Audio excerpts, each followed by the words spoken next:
Ahoy Vashikni, it's Jen from Dream Prague, and today in my Let's Explain America series, I got a lot of questions about why the Americans just can't get on the metric system.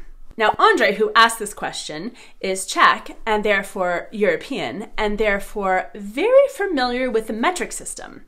He probably wonders why the US, a technology leader and superpower, is one of only 3 countries on the planet to still be using the absurdly out-of-date and confusing imperial system of measurements. So let's get into it.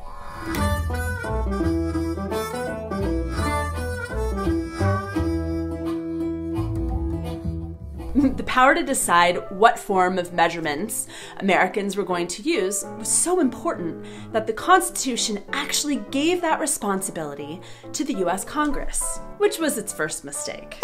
So Congress had to choose between 2 prominent systems of measurement at the time. The British imperial system, derived from thousands of Roman and Celtic and Anglo-Saxon measurements, was used in the Middle Ages and was based on things that were familiar, like body parts, or grains of barley, or relatable human distances. The newly minted French metric system was based on the circumference of the Earth. A little hard to wrap your brain around. Those areas in the New World, under British influences, tended to adopt the British imperial system, and those under French influence adopted the metric system.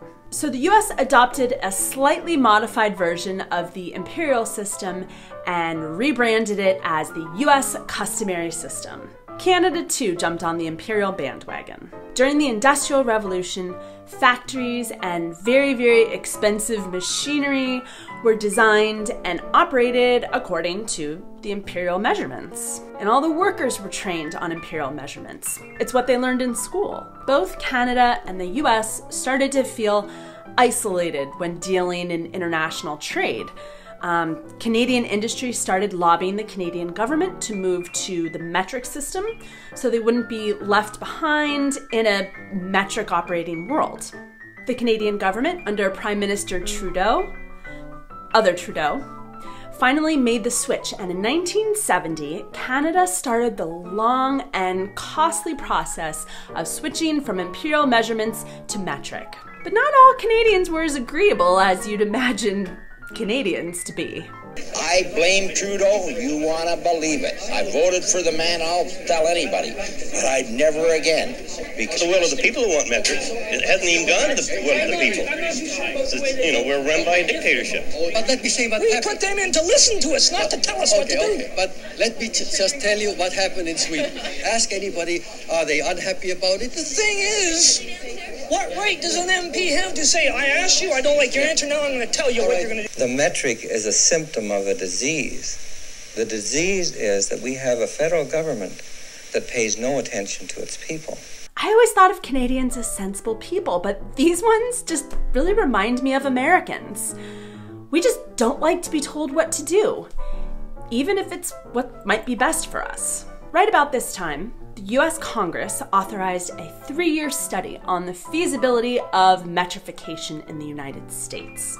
And they spoke to business organizations, they spoke to labor groups, state and local officials, and after 3 years, they concluded that it was in the best interest of the United States to move to the metric system. And so, the US Congress took the very unpopular move of following in Canada's footsteps and passed the Metric Conversion Act. But being the invertebrates we know them to be, Congress included one word in the law that made the whole exercise futile: voluntary. And naturally, nobody volunteered. Perhaps the fact that it took 15 years and $1 billion Canadian for our neighbors to the north to switch to the metric put Americans off the idea. Perhaps foregoing the international standard of measurement made Americans feel independent and special, unique. Like we're different from the crowd. America! And since our market is pretty big, countries that want to do business with us will just make them convert to our measurements. But in this day and age, does it really matter? I mean, all you have to do is plug in your numbers to Google and get the right conversions into kilometers or liters or Celsius degrees, like I do every night when I'm cooking. I mean, that's not so hard, right? But sometimes even the world's smartest scientists can get confused. The failure of the Mars Climate Orbiter is actually put down to a confusion between the US customary units and the metric system. While NASA always operates in metric, one of the measurements used by a contractor was given in pound-force seconds instead of Newton seconds, and NASA didn't notice. And so the Mars Climate Orbiter lost contact with NASA and floated off into space. Measurement fail. Now, don't tell Americans, but the US is not totally behind the rest of the world when it comes to measurements. In the 1950s, the US Army and the Marine Corps adopted the metric system. Since the 1980s, US federal agencies are required to use metric measurements, as are any businesses that produce consumer goods. This is why you see both US customary and metric measurements listed on American food products. Do Americans care that the rest of the world uses metric and the only other countries to maintain imperial measurements as their official measurement system are Liberia and Myanmar? First off, Americans couldn't put those countries on a map. And second, remember what I said about individualism. Individualists don't like to be told what to do. We don't like following the crowd. We don't like the yoke of tyranny. Almost every nation on Earth has fallen under the yoke of tyranny, the metric system. Even if it makes sense. And if our kindler, gentler neighbors to the north got this riled up at the thought of going metric, I'm as mad as hell, I'm not going to take it anymore. And I will be damned if I'll go metric. just imagine how angry and loud an American would get.